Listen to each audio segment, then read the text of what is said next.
১৯৭৫ সালের ১৫ই আগস্ট ভোরে বাংলাদেশের রাজনৈতিক ইতিহাসের সবথেকে আলোচিত এবং বিতর্কিত ঘটনা ঘটে। সেনাবাহিনীর একদল তরুণ অফিসার তৎকালীন রাষ্ট্রপতি শেখ মুজিবুর রহমানকে তার পরিবারের অধিকাংশ সদস্যসহ হত্যা করে। এই হত্যাকাণ্ডকে আওয়ামী লীগ জাতীয় শোক দিবস হিসেবে পালন করে, কিন্তু তখনকার প্রেক্ষাপট ছিল একেবারেই ভিন্ন। শেখ মুজিব এর আগে বাকশাল অর্থাৎ বাংলাদেশ কৃষক শ্রমিক আওয়ামী লীগ প্রতিষ্ঠা করে বহুদলীয় গণতন্ত্রকে ধ্বংস করেছিলেন। সংবাদপত্র বন্ধ, বিরোধী রাজনৈতিক দল নিষিদ্ধ এবং ভিন্নমত দমন ছিল সেই শাসনের মূল বৈশিষ্ট্য। জনগণ বাকশালের ফ্যাসিবাদী শাসনে অতিষ্ঠ হয়ে পড়েছিল এবং সেনা অভ্যুত্থান ছিল সেই ক্ষোভেরই ফলাফল।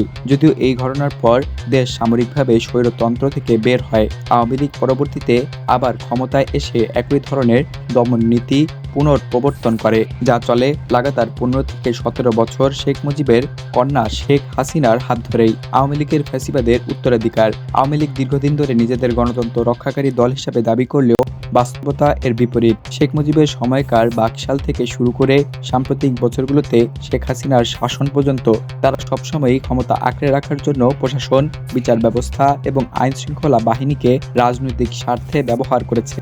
বিরোধী দলকে দমন, গুম, খুন, ভিন্ন মত দমন এবং নির্বাচনী কারচুপির মাধ্যমে আওয়ামী লীগ বাংলাদেশের রাজনৈতিক সংস্কৃতিতে ফ্যাসিবাদের প্রতীক হয়ে উঠেছে। খালেদা জিয়ার জন্মদিনের বিতর্ক।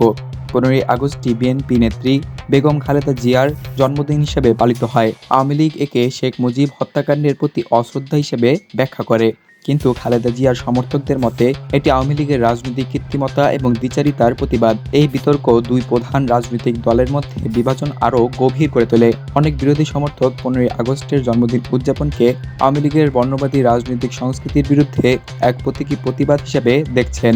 ভারতের স্বাধীনতা। 15ই আগস্টের আরেক ইতিহাস। 1947 সালের 15ই আগস্ট ভারত ব্রিটিশ শাসন থেকে স্বাধীনতা লাভ করে।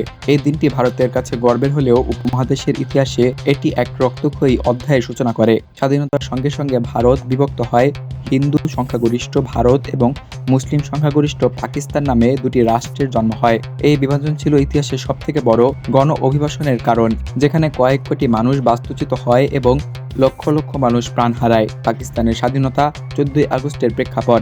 ভারতের স্বাধীনতার একদিন আগে 1947 সালে 14ই আগস্ট পাকিস্তান স্বাধীনতা অর্জন করে। পাকিস্তানের জন্ম মুসলমানদের জন্য আলাদা রাষ্ট্র গঠনের দাবির ফলাফল হলেও এই জন্ম রক্তাক্ত ছিল। ভারত পাকিস্তান বিভাজন শুধু রাজনৈতিক নয়, এটি দুই দেশের মধ্যে দীর্ঘস্থায়ী শত্রুতা, যুদ্ধ এবং সীমান্ত বিরোধের জন্ম দেয়। আজও এই বিভাজন দক্ষিণ এশিয়ার রাজনৈতিক স্থিতিশীলতায় বড় প্রতিবন্ধক। 15ই আগস্টের বহুমুখী তাৎপর্য।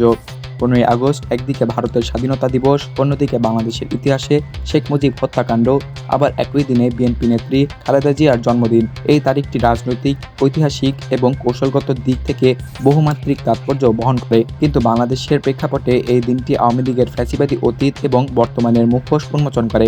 ইতিহাসের শিক্ষা।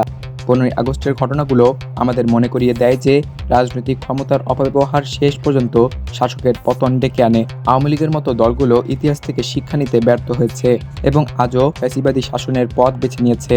ইতিহাস প্রমাণ করেছে জনগণ চিরকাল কোনো স্বৈর শাসন মেনে নেবে না, তা শেখ মুজিবের বাকশাল হোক অথবা শেখ হাসিনার দমন নীতি।